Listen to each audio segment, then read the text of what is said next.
بالکل اسی طرح سمجھ لیجئے، ایک بات یاد آئی ہے، حضور فرماتے ہیں کہ جس طرح کان لگا کر اللہ قرآن کو سنتا ہے کسی چیز کو نہیں سنتا. ہمیں نظر نہیں آتا نا، ہمیں معلوم نہیں، ہم قرآن پڑھ رہے ہیں تو سننے والا کون ہے؟ سب سے زیادہ کان لگا کر خود اللہ.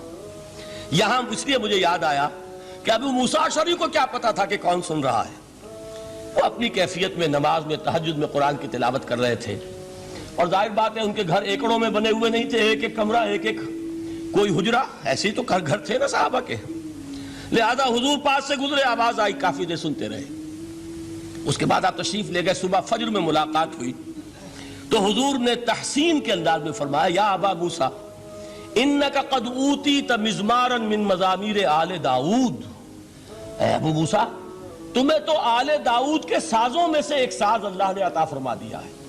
جس طرح حضرت داؤد، لہن داؤدی مشہور ہے کہ جب وہ پچھلے پہر رات کو حمد کے ترانے الاپتے تھے، قرآن میں ہے کہ پرندے شامل ہو جاتے تھے ساتھ، اور پہاڑ وجد میں آتے تھے، پہاڑ بھی ان کے ساتھ شریک ہوتے تھے.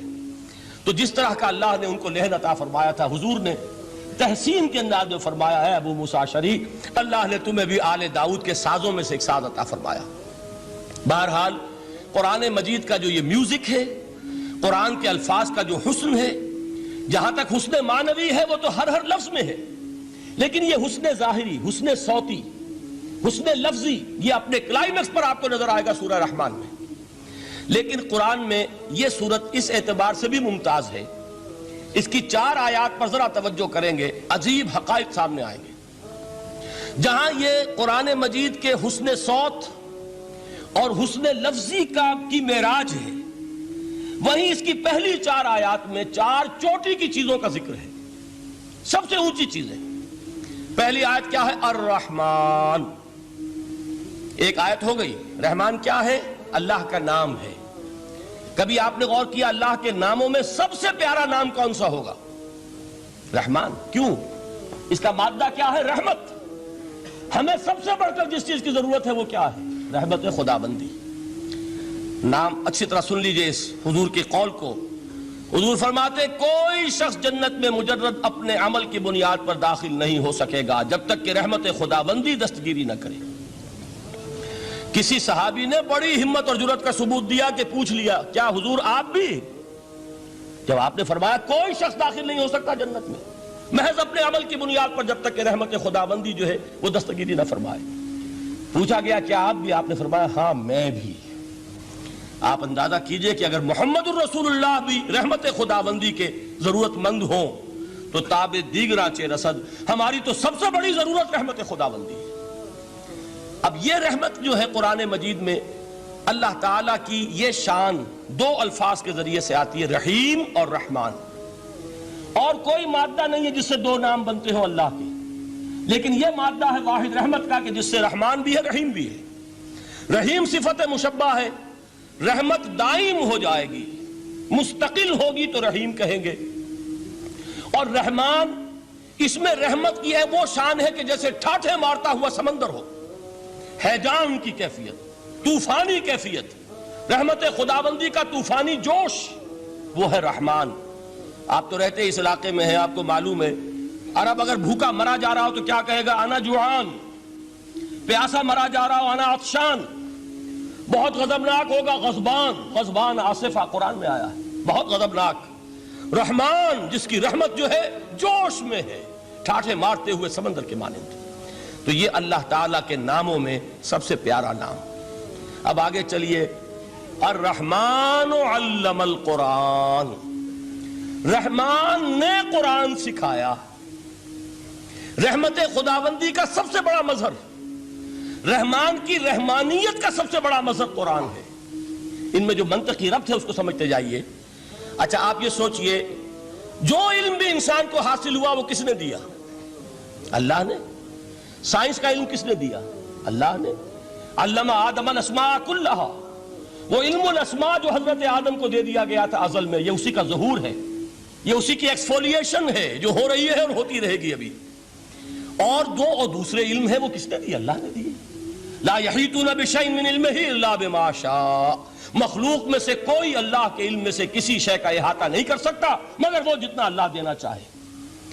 لیکن یہ کہ تمام علوم میں چوٹی کا علم قرآن. نوٹ کرتے جائیے، اب چوٹی کی چیزیں جمع کیجئے. اللہ کے ناموں میں چوٹی کا نام رحمان. اللہ نے جو کچھ انسان کو سکھایا اس میں چوٹی کا علم قرآن. خلق الانسان، انسان کو پیدا فرمایا. سوال یہ کہ حیوانات کو کس نے پیدا فرمایا؟ آسمان کس نے پیدا کیے؟ زمین کس نے پیدا کی؟ فرشتے کس نے پیدا کیے؟ کیا مطلب خلق الانسان؟ اس کی تمام مخلوقات میں اس کا کلائمیکس، اس کی تخلیق کی معراج، اس کے تخلیق کا نقطہ عروج انسان ہے. یہ ہے کہ جو مسجود ملائک بنا ہے. وَلَقَدْ كَرَّمْنَا بَنِي آدَمَ وَحَمَلْنَاهُمْ فِي الْبَرِّ وَالْبَحْرِ وَرَزَقْنَاهُمْ مِنَ الطَّيِّبَاتِ وَفَضَّلْنَاهُمْ عَلَى كَثِيرٍ مِّمَّنْ خَلَقْنَا تَفْضِيلًا.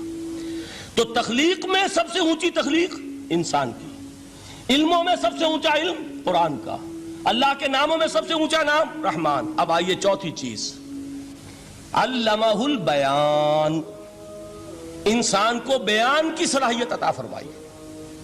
کیا اور کوئی صلاحیت عطا نہیں کی؟ بینائی کس نے دی؟ اللہ نے. اسی طریقے سے سماعت کس نے عطا فرمائی؟ اللہ نے.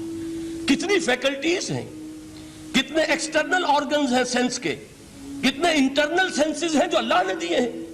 لیکن یہاں بھی سمجھ لیجئے جتنی فیکلٹیز ہیں ہیومن فیکلٹیز، ان میں ٹاپ کی فیکلٹی جو ہے وہ اسپیچ ہے، کلام ہے، بیان ہے. جن لوگوں نے میڈیکل سائنس کا مطالعہ کیا ہے وہ جانتے ہیں کہ یہ برین ہے، ہیومن برین، اس برین میں جو وہ اوپر ایک زرد سا مادہ ہوتا ہے، گرے میٹر، اس کی ایک کوٹنگ ہوتی ہے، یہ ہائیسٹ ایوالوڈ فارم ہے. اور اس میں سب سے بڑا رقبہ جو ہے وہ اسپیچ سینٹر کہلاتا ہے. اسی لیے انسان کو حیوان ناطق کہتے ہیں. حیوان کے اور انسان کے مابین امتیاز قائم کیا گیا، نطق، گویائی، بولنا. اب یہ کیا چیز ہوئی؟ انسان کی صلاحیتوں میں سے سب سے اونچی صلاحیت. 4 آیتیں ہو گئی نا. اللہ کے ناموں میں سب سے چوٹی کا نام رحمان.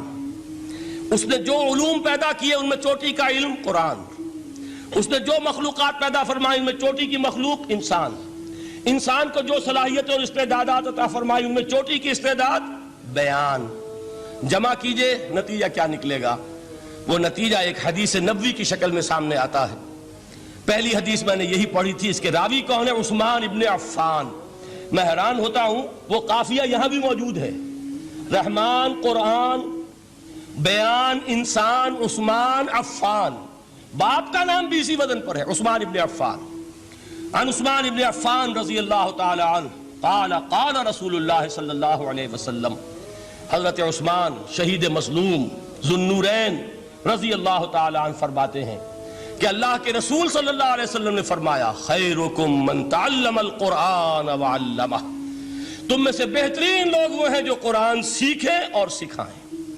قوت بیان جو تمہاری ٹاپ فیکلٹی ہے، اس کا استعمال کسی گھٹیا کام کے لیے نہیں ہونا چاہیے.